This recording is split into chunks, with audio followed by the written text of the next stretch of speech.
It's filled with tall guy hacks. I was trying to look around the internet for a Kawasaki key fob tutorial of how to replace the battery, and I didn't find one. So I'm going to teach you today. First, you locate the little area at the top where it's an insert for your screwdriver, and you can see I've been prying at it. Driver right here, and pry it open, and then it'll break the seal and pull it apart, and there's your battery. Go ahead and take your screwdriver and pry it out like that. These are the perfect batteries for the key fob.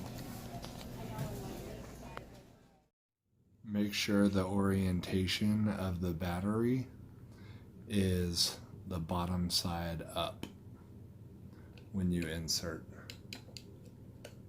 into the key fob. Seat it properly. Now you want to make sure that it's seated properly and then apply pressure.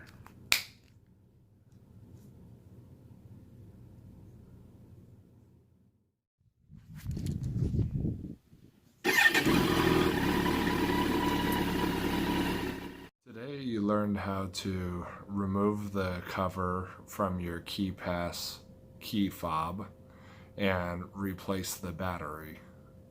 Thank you, and subscribe to my channel.